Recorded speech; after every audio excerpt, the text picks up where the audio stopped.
నమస్తే, welcome to the special programme meet your doctor.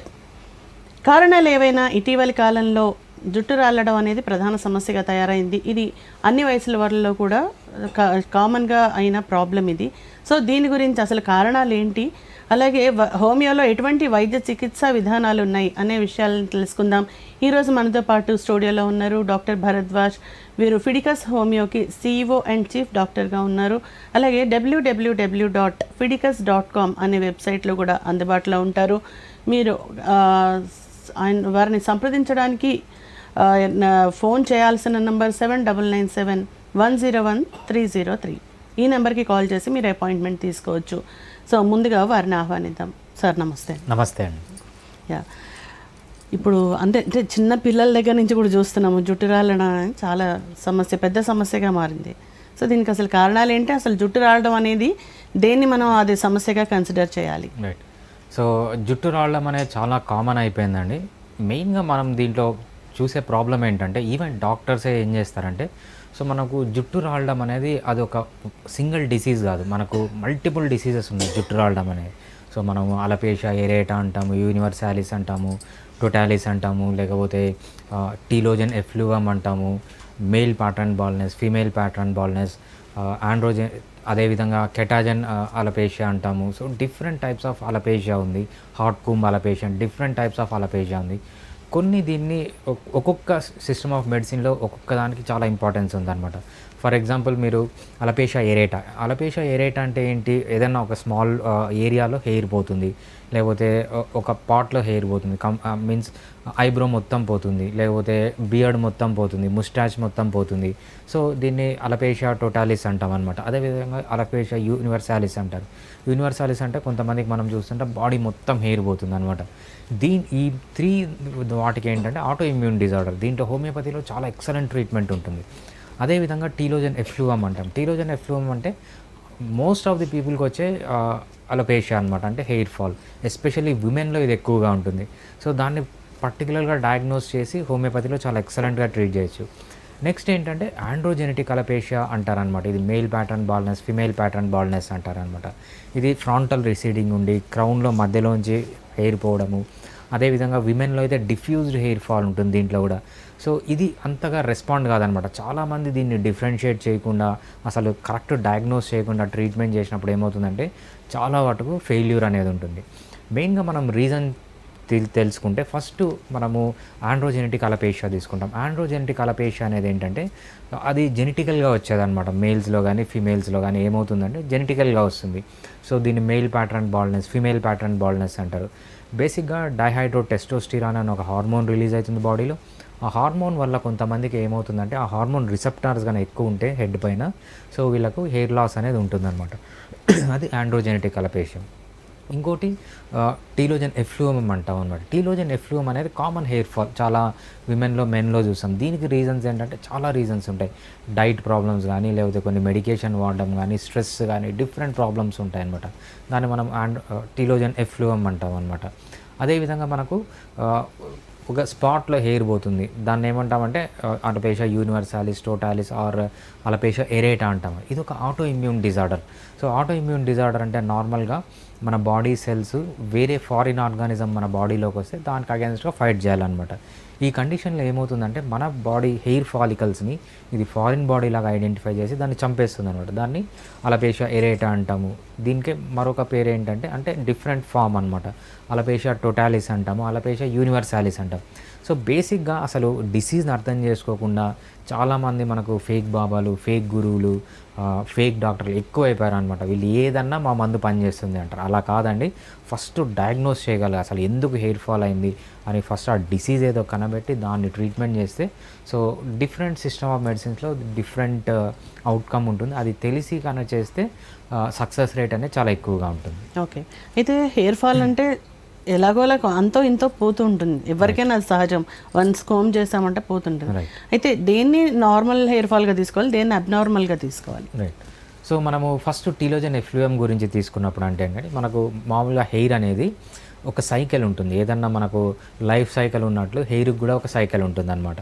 So అది 3 పార్ట్స్లో ఉంటుంది. ఫస్ట్ అనాజన్ ఫేజ్ అంటాము, తర్వాత కెటాజన్ ఫేజ్ అంటాము, తర్వాత టీలోజన్ ఫేజ్ అంటాము. సో అనాజన్ ఫేజ్ అంటే గ్రోయింగ్ ఫేజ్ అనమాట. సో హెయిర్ బాగా గ్రో అవుతుంది. ఇది ఒక 3 years to 6 years ఉంటుందన్నమాట. ఆ తర్వాత ఏమవుతుందంటే హెయిర్ కెటాజన్ ఫేజ్కి ఎంటర్ అవుతుంది. కెటాజన్ ఫేజ్ అంటే ఏంటంటే హెయిర్ ఫాల్ అవుతుంది అనమాట, అంటే థిన్గా అయిపోతుంది. సో అక్కడ మనకి ఏదైతే హెయిర్కి బ్లడ్ సప్లై ఉందో అదంతా కట్ అయిపోవడము, ఇది ఒక 3 weeks ఉంటుందన్నమాట. దీన్ని కెటాజన్ ఫేజ్ అంటాము. ఆ తర్వాత హెయిర్ ఈ బ్లడ్ సప్లై అంతా కట్ అయిపోయిన తర్వాత థర్డ్ ఫేజ్లోకి వెళ్తుంది, దాన్ని టీలోజన్ ఫేజ్ అంటాం. టీలోజన్ ఫేజ్ అనేది హెయిర్ థిన్గా అయిపోవడం, పల్సగా అయిపోవడం, ఇవన్నీ చూస్తాం అనమాట. ఇది ఒక అరౌండ్ 3 months ఉండాలి. సో ఫస్ట్ అనాజన్ ఫేజ్ వచ్చి 6 years ఉంటుంది, కెటాజన్ ఫేజ్ వచ్చి 3 weeks ఉంటుంది, టీలోజన్ ఫేజ్ వచ్చి మనకు 3 months లాగా ఉంటుందన్నమాట. సో ఇది ఒక ఫేజ్. నార్మల్గా ఎప్పుడైతే హెయిర్ 3 months కంటే ఎక్కువ అనాజన్ ఫేజ్ టీలోజన్ ఫేజ్లో ఉండిపోయిందంటే సో దాన్ని అబ్నార్మల్ హెయిర్ ఫాల్ కింద కన్సిడర్ చేస్తాం అనమాట. అదేవిధంగా నార్మల్గా మనం పర్సంటేజ్ ఆఫ్ హెయిర్ తీసుకున్నప్పుడు సో మనకు 90% of the hair 90% of the hair మనకు అనాజన్ ఫేజ్లో ఉంటుంది, అంటే గ్రోయింగ్ ఫేజ్లో ఉంటుంది. 2% ఆఫ్ ది హెయిర్ మనకు కెటాజన్ ఫేజ్లో ఉంటుంది, అంటే అది థిన్గా అయిపోతూ ఉంటుంది. ఒక 8% ఆఫ్ ది హెయిర్ మనకు టీలోజన్ ఫేజ్లో ఉంటుంది. సో ఎప్పుడైతే ఈ 8% నుంచి అరౌండ్ 30% వస్తుందో, అంటే 8% ఉండాల్సిన telogen phase hair 30% of the hair at a time telogen ఫేజ్లోకి వస్తుంది, అప్పుడు మనకు హెయిర్ థిన్గా అయినట్లు కనిపిస్తుంది అనమాట. ఇది కూడా abnormal phase. So telogen phase ఎక్కువసేపు ఉన్నా లేకపోతే ఎక్కువ హెయిర్ టీలోజన్ ఫేజ్లోకి ఎంటర్ అయినా మనం దీన్ని ఎలా ఐడెంటిఫై చేస్తామంటే అబ్నార్మల్ హెయిర్ అని మనము ఐడెంటిఫై చేస్తామన్నమాట. ఇది టీలోజన్ ఎఫ్యూఎంలో. ఇది ఒక type of diagnosis of hair.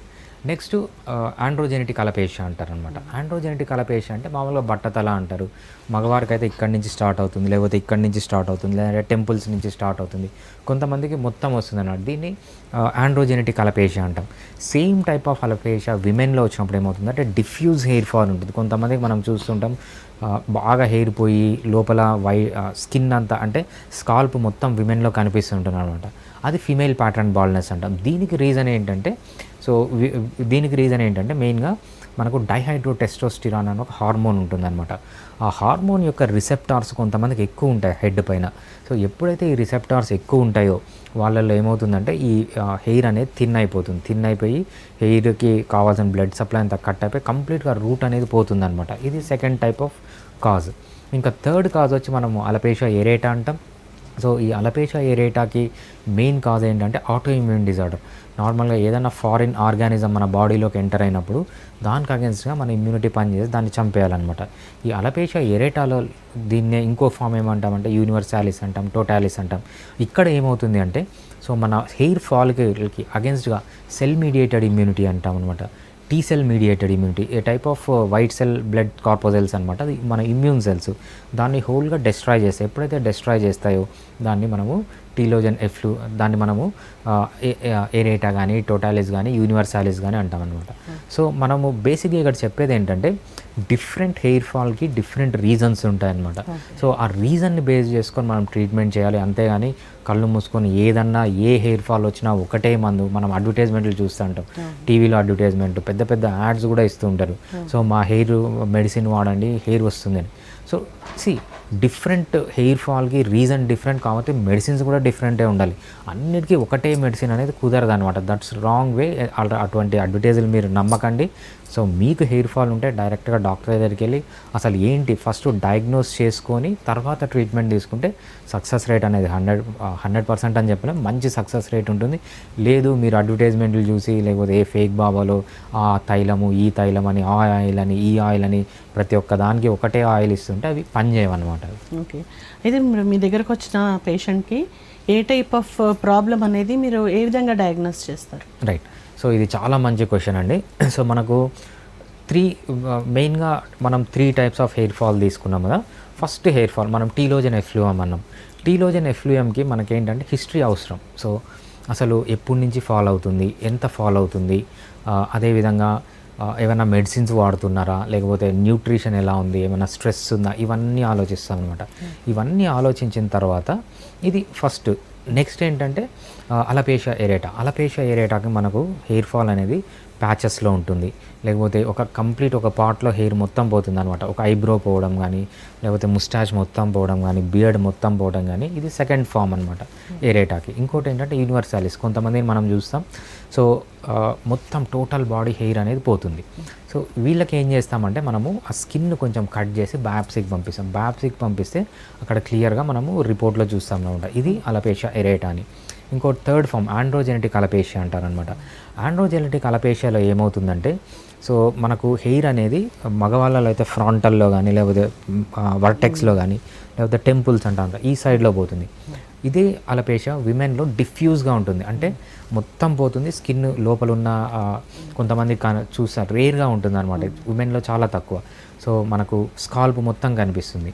So ఇది ఫిజికల్గా మనం అబ్జర్వ్ చేస్తాం.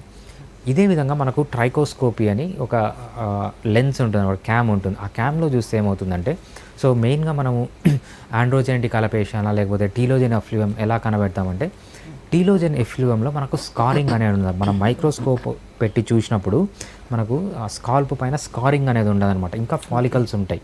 సో దాన్ని బట్టి మనం టీలోజెన్ ఎఫ్లూయం అని కనబెడతాం. అదేవిధంగా హెయిర్ పోయి అక్కడ స్కార్ ఏర్పడిందంటే ఆ ఫాలికల్ మొత్తం పోయిందని అర్థము. ఆ ఒక్కసారి ఫాలికల్ కంప్లీట్గా డిస్ట్రాయ్ అయితే ఏ సిస్టమ్ ఆఫ్ మెడిసిన్లో కూడా దానికి ట్రీట్మెంట్ లేదనమాట. సో మనం ఫస్ట్ డయాగ్నోస్ చేసి మన టూల్స్ అన్ని యూజ్ చేసి హిస్టరీ కానీ, లేకపోతే మనం అబ్జర్వ్ చేసింది కానీ, లేకపోతే మైక్రోస్కోప్ అంటే ట్రైకోస్కోపీ అంటాం అనమాట, ఇవన్నీ ఎగ్జామిన్ చేసి ఫస్ట్ డయాగ్నోస్ చేసి అసలు రీజన్ ఏందో కనిపెట్టి దాని నుంచి ట్రీట్మెంట్ ఇస్తే సక్సెస్ రేట్ అనేది చాలా ఎక్కువగా ఉంటుంది. ఓకే, ఇప్పుడు ఓవరాల్గా చూసుకుంటే కారణాలు ఏవై ఉంటాయి అంటే స్ట్రెస్ కావచ్చు, ఏదైనా కావచ్చు, అంటే ఏవేవి కారణాలుగా ఉంటాయి? రైట్. సో మనం కారణాలు తీసుకుంటే అండి, ఫస్ట్ టీలోజెన్ ఎఫ్లూయంలో డిఫరెంట్ రీజన్స్ ఉన్నాయన్నమాట.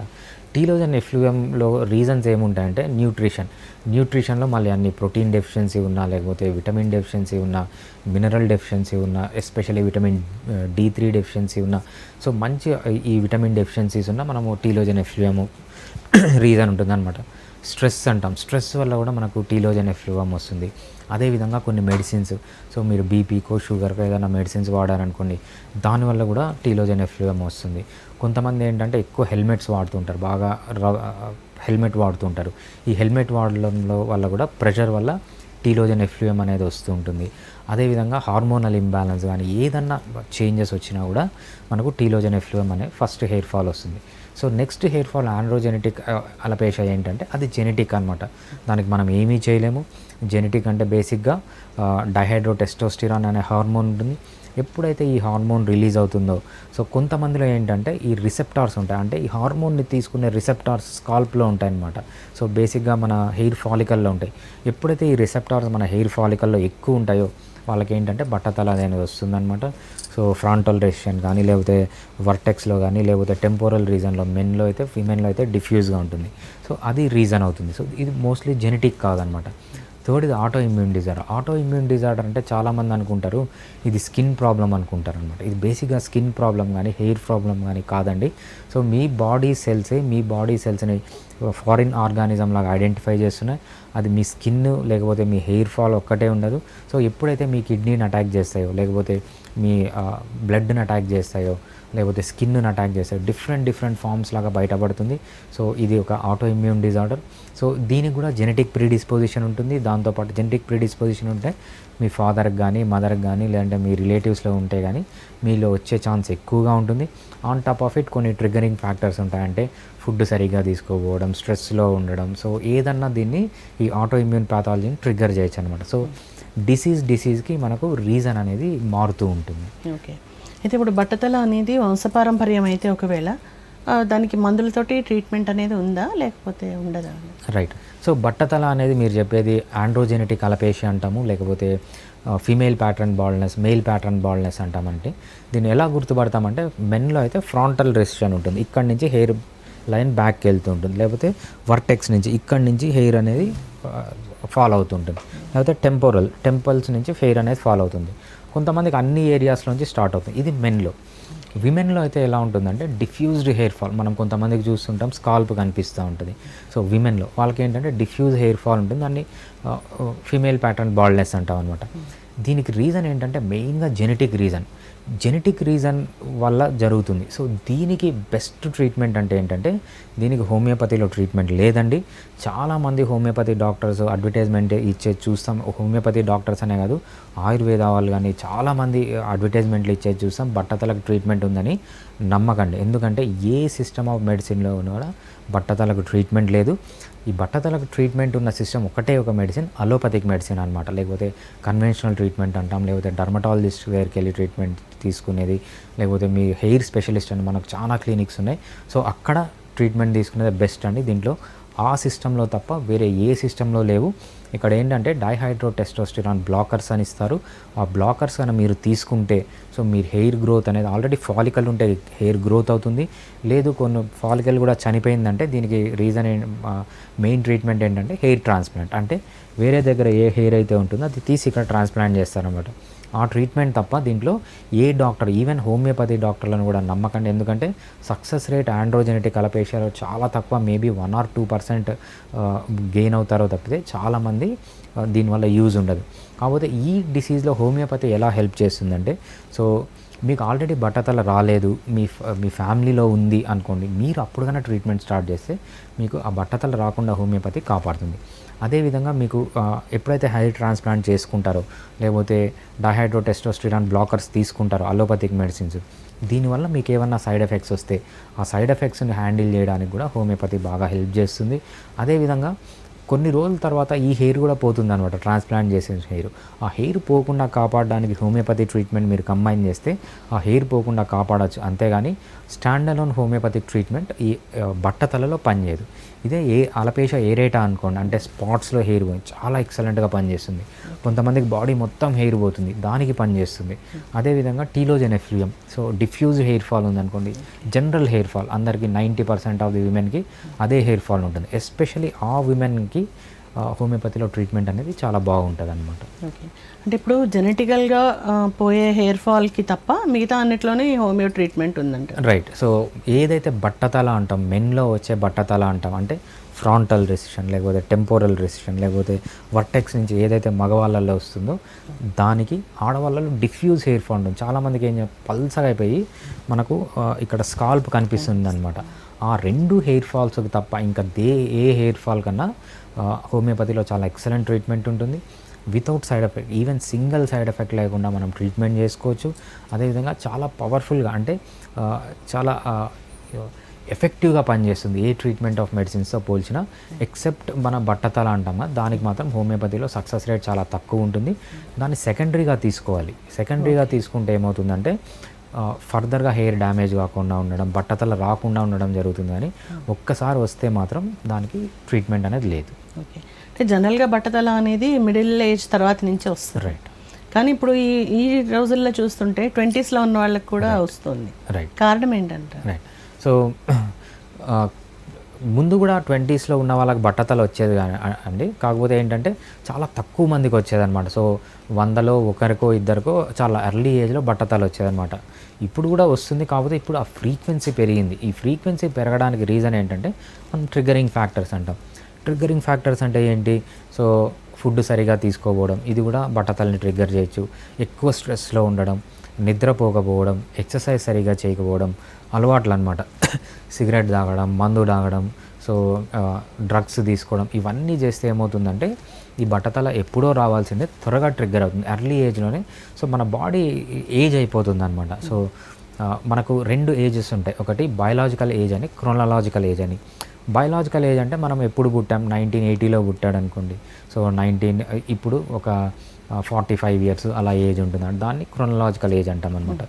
మన అలవాట్ల వల్ల ఏంటంటే మన బయలాజికల్ ఏజ్ పెరిగిపోతుంది. ఫర్ ఎగ్జాంపుల్ 30 years వాడు సరిగ్గా ఎక్సర్సైజ్ చేయకుండా, సరిగ్గా ఫుడ్ తీసుకోకుండా, సరిగ్గా రెస్ట్ తీసుకోకుండా స్ట్రెస్లో ఉంటే వాళ్ళు ఏంటంటే 30 years వాళ్ళ బయలాజికల్ ఏజ్ ఉండొచ్చు, కానీ క్రోనలాజికల్ ఏజ్ ఉండొచ్చు. బయలాజికల్ ఏజ్ వచ్చి వాళ్ళకి 14 or 15, అంటే త్వరగా ముసలితనం రావడం అనమాట వీళ్ళ అలవాట్ల వల్ల. అందువల్ల మనకు ఇది చాలా ఎక్కువగా చూస్తున్నాం ఎర్లీ ఏజ్లో. ఓకే, ఇప్పుడు అలోపేషియాలో రకాలు చెప్పారు. అసలు బేసిక్గా అలోపేషియా అనేది దేన్ని, ఏ సిమ్టమ్ని అలోపేషియాగా కన్సిడర్ చేస్తారు? అలోపేషియా అంటే లిటరల్లీ మీనింగ్ ఏంటంటే హెయిర్ ఫాల్. సో దానికి హెయిర్ ఫాల్కి ఏదన్నా రీజన్ ఉండొచ్చు. సో హెయిర్ ఫాల్ అనేది ఒక డిసీజ్ కాదు, అది గ్రూప్ ఆఫ్ డిసీజెస్. సో మనకు క్యాన్సర్ ట్రీట్మెంట్ తీసుకునేటప్పుడు హెయిర్ ఫాల్ వస్తుందన్నమాట, దాన్ని కెటాజన్ ఎఫ్లూయం అంటాం అనమాట. ఫుడ్ సరిగా తీసుకోకుండా వస్తుంది, దాన్ని టీలోజన్ ఎఫ్లూయం అంటాము. సో అదేవిధంగా వీళ్ళకి ఏంటంటే ఫ్రాంటర్ ఫైబ్రోజింగ్ అలపేషియా ఉంటుంది, ఒక రేర్ టైప్ ఆఫ్ అలపేషియా. అదేంటంటే ఇక్కడ మొత్తం ఫైబర్ లాగా మారిపోతున్నాడు, కంప్లీట్గా హెయిర్ పోతుంది. So different types of hair fall ఉంటుంది. సో దేన్నన్నా కూడా కలెక్టివ్ టర్మ్ వచ్చి అలపేషియా. అలపేషియాలో మళ్ళీ డిఫరెంట్ డిసీజెస్, సో ఎరేటా కానీ, యూనివర్సాలిస్ కానీ, టోటాలిస్ కానీ, లేకపోతే టీలోజన్ ఎఫ్లూయం కానీ, కెటాజన్ ఎఫ్లూయం కానీ, అనాజన్ ఎఫ్లూయం కానీ, లేకపోతే డిఫరెంట్ మనకు male pattern baldness, female pattern baldness, ఇవన్నిటిని కలిపి మనము హెయిర్ లాస్ అంటాము, లేకపోతే అలపేషియాని కామన్గా చెప్తామన్నమాట. ఓకే, అయితే ఇప్పుడు ఈ రకాల అన్ని అలోపేషియాకి సంబంధించి హోమియోలో ఎలాంటి చికిత్సలు ఉన్నాయి? రైట్. సో మనం చెప్పినట్లు ఒక్క అలపేషియా తప్ప, అంటే బాల్నెస్, మేల్ ప్యాటర్న్ బాల్నెస్ లేకపోతే ఫిమేల్ ప్యాటర్న్ బాల్నెస్ తప్ప దీనికి అలోపతిలోనే మంచి ట్రీట్మెంట్ ఉంది. సో ఎర్లీ స్టేజ్లో అయితే మీ హెయిర్ రీగ్రోత్ అవుతుంది, లేట్ స్టేజ్లో అయితే సర్జరీకి వెళ్ళాలి. ఈ ఒక్కటి తప్ప మిగిలిన ఏదన్నా, సో టీలోజన్ ఎఫ్లూయం కానీ, ఎస్పెషలీ అలపేషియా ఏరేటా కానీ, అలపేషియా యూనివర్సాలిస్ కానీ, టోటాలిస్ కానీ, వీటికంతా చాలా ఎక్సలెంట్ ట్రీట్మెంట్ ఉంటుంది. వితౌట్ సింగిల్ సైడ్ ఎఫెక్ట్, ఒక్క సైడ్ ఎఫెక్ట్ కూడా లేకుండా చాలా ఎఫెక్టివ్గా, ఏ సిస్టమ్ ఆఫ్ మెడిసిన్స్తో పోల్చినా చాలా ఎఫెక్టివ్గా మనము ట్రీట్మెంట్ అనేది తీసుకోవచ్చు. సో ఒక్క అలపేషియా మేల్ ప్యాటర్న్ బాల్నెస్ కానీ, ఫిమేల్ ప్యాటర్న్ బాల్నెస్లో కానీ మనకు అడ్వాంటేజ్ ఉంది. సో హెయిర్ ఫాల్ కాకముందు తీసుకుంటే మనం దాన్ని పోస్ట్పోన్ చేయొచ్చు, సో మీ ఫ్యామిలీలో ఉంటే. అదేవిధంగా మీరు అలోపతి ట్రీట్మెంట్ తీసుకున్నప్పుడు చాలా సైడ్ ఎఫెక్ట్స్ వస్తాయి. ఈ సైడ్ ఎఫెక్ట్స్ని కంట్రోల్ చేసుకోవడానికి కూడా హోమియోపతి యూజ్ చేయొచ్చు. అదేవిధంగా ఈ మేల్ ప్యాటర్న్ బాల్నెస్ ఉన్నప్పుడు మీరు డైహైడ్రోటెస్టోస్టిరాన్ బ్లాకర్స్ తీసుకుంటారు, అదేవిధంగా మినాక్సిడిల్ తీసుకుంటారు. దీనివల్ల చాలా సైడ్ ఎఫెక్ట్స్ ఉంటాయి. ఆ సైడ్ ఎఫెక్ట్స్ని కంట్రోల్ చేయడానికి హోమియోపతి వాడచ్చు. కొంతమందికి ఏమవుతుందంటే ఆ ట్రీట్మెంట్ వాడినా కూడా హెయిర్ ఫాల్ అనేది జరుగుతూ ఉంటుంది. అటువంటి వాళ్ళు on top of allopathic treatment, homeopathy treatment వాడితే మీకు రిజల్ట్ అనేది చాలా బాగుంటుంది అనమాట. ఓకే, ఇది ఇప్పుడు కీమోథెరపీ అది ఇచ్చినప్పుడు క్యాన్సర్ ట్రీట్మెంట్స్లో హెయిర్ ఫాల్ ఉంటుంది, రైట్. సో అది మళ్ళీ తర్వాత ఆ ట్రీట్మెంట్ పీరియడ్ అయిపోయిన తర్వాత మళ్ళీ వస్తుందా, రైట్, లేదంటే ట్రీట్మెంటే తీసుకోవాల్సి వస్తుందా దాన్ని? రైట్. సో ఇది కెటాజన్ ఎఫ్లూయం అంటామండి. సో మనము హెయిర్ ఫాల్ని 3 స్టేజెస్ చెప్పుకున్నాం కదా. ఫస్ట్ అనాజన్ అని, కెటాజన్ అని, తర్వాత టీలోజన్ అని చెప్పుకున్నాం కదా. ఇక్కడ ఏమవుతుందంటే ఈ కెటాజన్ ఎఫ్లూయం అంట అనమాట. కెటాజన్ ఎఫ్లూయంలో ఏమవుతుందంటే ఈ కెటాజన్ ఫేజ్లోకి హెయిర్ని తీసుకొని వస్తుంది అనమాట. కెటాజన్ ఫేజ్లోకి హెయిర్ని తీసుకొని వచ్చినప్పుడు ఏమవుతుందంటే హెయిర్ మొత్తం పోతుంది, కానీ అక్కడ ఫాలికల్స్ అనేవి పోవు అనమాట. అందుకు ఏమవుతుందంటే వీళ్ళకి కొన్ని రోజుల తర్వాత ఎప్పుడైతే ఈ మనము హాఫ్ లైఫ్ పీరియడ్ అంటామన్నమాట. సో ఈ కీమోథెరపీ తీసుకున్నప్పుడు మెడిసిన్ ఉంటుంది కదా, సో ఆ మెడిసిన్ అంతా బాడీలోంచి వాష్ అవుట్ అయిపోయిన తర్వాత వీళ్ళకి ఏంటంటే మళ్ళీ హెయిర్ గ్రోత్ అనేది వస్తుంది. దానికి ఎటువంటి ట్రీట్మెంట్ అవసరం లేదు. ఓకే, సో ఆహారంలో ఎలాంటి జాగ్రత్తలు తీసుకుంటే హెయిర్ ఫాల్ని కొంచెం రాకుండా చూసుకోవచ్చు, అరికట్టవచ్చు? రైట్. సో హెయిర్ ఫాల్కి మెయిన్ రీజన్ ఏంటంటే డెఫిషియన్సీస్ అండి, న్యూట్రిషనల్ డెఫిషియన్సీస్. ప్రోటీన్ డెఫిషియన్సీ ఉండొచ్చు, లేకపోతే మినరల్ డెఫిషియన్సీ ఉండొచ్చు, విటమిన్ డెఫిషియన్సీ ఉండొచ్చు, ఈవెన్ ఫ్యాట్ డెఫిషియన్సీ ఉండొచ్చు. సో ఎస్పెషలీ ప్రోటీన్ అనేది డిఫరెంట్ టైప్స్ ఆఫ్ ప్రోటీన్ తీసుకోవాలి. కొంతమంది ఏంటంటే రోజు పప్పే తింటారు, లేకపోతే రోజు చికెనే తింటారు, అట్లా కాదు. సో మనకేంటంటే వెరైటీ ఆఫ్ ప్రోటీన్ తీసుకోవాలి. ఒకరోజు చికెన్ తినండి, మటన్ తినండి, పప్పు దినుసుల్లో కూడా డిఫరెంట్ పప్పు దినుసులు తినండి. సో మారుస్తూ ఉంటే ఏంటంటే మీకు కావాల్సిన అన్ని ప్రోటీన్స్ అనేవి బాడీలోకి వస్తాయి అన్నమాట. అప్పుడు హెయిర్ అనేది స్ట్రాంగ్గా ఉంటుంది. అదేవిధంగా మంచిగా ఆకుకూరలు, కాయగూరలు తీసుకోవాలి. ఆకుకూరలు, కాయగూరలు తీసుకుంటే ఏంటంటే దీంట్లో మంచిగా విటమిన్స్ కానీ, మినరల్స్ కానీ ఉంటాయి. సో అది చాలా ఇంపార్టెంట్ అంటారు, అన్ని విటమిన్స్, అన్ని మినరల్స్. సో ఆకుకూరలు కూడా ఒకటే కాదు, డిఫరెంట్ టైప్స్ ఆఫ్ తీసుకోవాలి. కాయగూరలు కూడా డిఫరెంట్ టైప్స్ ఆఫ్ కాయగూరలు తీసుకోవాలి. ఎప్పుడైతే మిక్స్ అండ్ మ్యాచ్ చేస్తారో ఏ డెఫిషియన్సీ లేకుండా ఉంటుంది. అదేవిధంగా మీరు ఏంటంటే మంచి బోన్ సూప్స్ తీసుకోవచ్చు. బోన్స్ నాన్ వెజిటేరియన్స్ అయితే మంచి మినరల్స్ ఉంటాయి దాంట్లో. అదేవిధంగా కొన్ని ఎస్పెషలీ జింక్ కానీ, లేకపోతే విటమిన్ డి డెఫిషియన్సీ కానీ లేకుండా చూసుకోవాలి.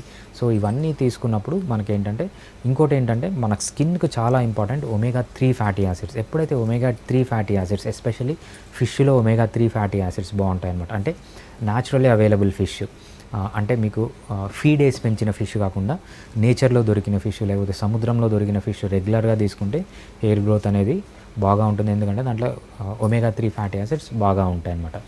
సో ఆయిల్స్లో కూడా మీరు ఆయిల్స్ తగ్గియండి, ఎస్పెషల్లీ రీఫైన్డ్ ఆయిల్స్ తగ్గియండి, బాగా కోల్డ్ ప్రెస్ ఆయిల్స్ తీసుకోవచ్చు.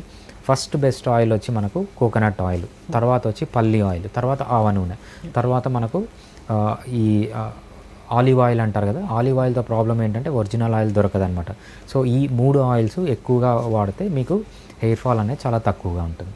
ఓకే, అయితే ఇప్పుడు హెయిర్ ఫాల్ మనకి బజార్లో ఎన్నో రకాల షాంపూలు ఉంటాయి, జుట్టు రాలకుండా hair fall rescue shampoos. Right. వీటి వల్ల ఏమైనా ప్రయోజనం ఉందా? హెయిర్ ఫాల్కి షాంపూకి సంబంధమే లేదండి.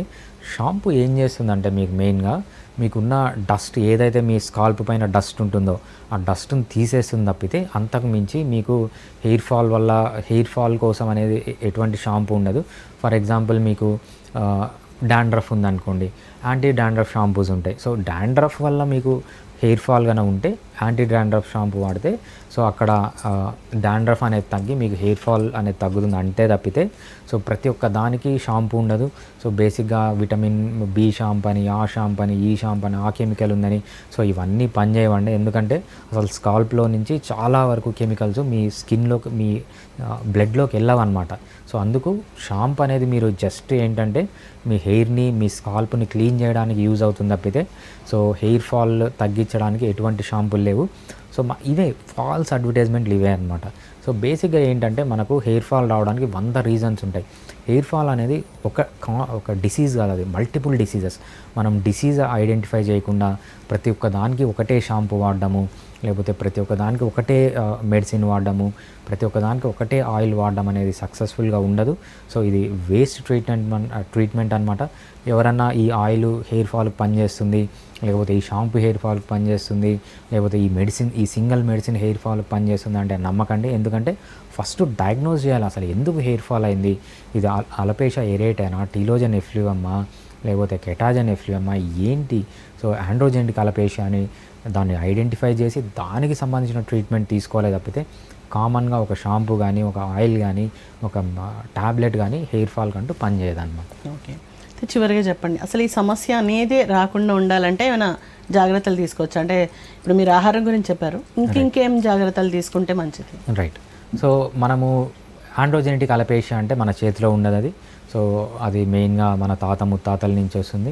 మెన్లో ఎక్కువ ఉంటుంది, ఎందుకంటే దాన్ని X linked inheritance, X dominant inheritance, లేకపోతే సెక్స్ లింక్డ్ ఇన్హెరిటెన్స్ అంటారు అనమాట. అంటే ఒక సెక్స్లో ఎక్కువ వస్తుంది, ఒక సెక్స్లో తక్కువ వస్తుంది, సేమ్ జీన్ ఉన్న. సో దాన్ని ఆండ్రోజెనిక్ అలపేషియా అంటాం. దానికి ఏమీ చేయలేము. సో హెయిర్ ఫాల్ ఉంటే అలోపతి ట్రీట్మెంట్ తీసుకోవడమే మార్గం అన్నమాట. అదేవిధంగా ఆటో ఇమ్యూన్ డిజార్డర్, మనం ఏదైతే ఏరియేటా అంటామో, యూనివర్సాలిస్ అంటామో, దీనికి ఏంటంటే సో మనం రెగ్యులర్గా ఎక్సర్సైజ్ చేస్తూ, అదేవిధంగా మంచి డైట్ తీసుకుంటూ, మంచిగా నిద్రపోయి, హ్యాబిట్స్కి దూరంగా ఉండి, స్ట్రెస్ తక్కువలో ఉంటే ఇది కూడా కవర్ అవుతుంది అనమాట. అంతగా రాదు, వచ్చినా కూడా ఈజీగా దాన్ని ట్రీట్మెంట్ చేయొచ్చు అనమాట. ఇంకా టీలోజన్ ఎఫ్లూయంకి వచ్చేటప్పటికి ఏంటంటే డిఫరెంట్ రీజన్స్. కొంతమంది ఎక్కువ మెడిసిన్స్ వాడతారు, లేకపోతే స్ట్రెస్లో ఉంటారు, ఫుడ్ సరిగ్గా తీసుకోరు. సో ఇవన్నీ రెగ్యులర్గా డైట్, ఎక్సర్సైజ్ అన్నీ కంట్రోల్లో పెట్టుకున్నప్పుడు ఈ టీలోజన్ ఎఫ్లూయం అనేది ఉండదన్నమాట అస్సలు. సో టీలోజన్ ఎఫ్లూయం ఈజీగా ట్రీట్ చేసుకోవచ్చు. బేసిక్గా ఏంటంటే ఒక్క ఆండ్రోజెనిక్ అలపేషియా తప్ప మిగిలినవన్నీ లైఫ్ స్టైల్ మోడిఫికేషన్స్ చేసుకుంటే సో రాకుండా ఉండడం కానీ, చాలా తక్కువ రావడం కానీ జరుగుతుంది. Okay, thank you so much. Thanks అండి. నమస్తే. సో అసాధారణంగా ఎప్పుడైతే హెయిర్ ఫాల్ సంభవించిందో, జుట్టు రాలడం అనేది మీరు చూసినప్పుడు అది బజార్లో దొరికే షాంపూస్ని కానీ, నూనెల్ని కానీ నమ్మకుండా ఒక డాక్టర్ని సంప్రదించి దానికి తగిన కారణం ఏంటనేది ముందు తెలుసుకున్న తర్వాత ట్రీట్మెంట్ తీసుకోవడం కానీ ఏదైనా జరగటం వల్ల మీ సమస్య పరిష్కారం అవుతుంది. కానీ బయట దొరికే ప్రోడక్ట్స్ని మాత్రం నమ్మకండి. సో ఇది ఇవాళ ఎపిసోడ్. మరో ఎపిసోడ్లో మళ్ళీ కలుద్దాం. Keep watching.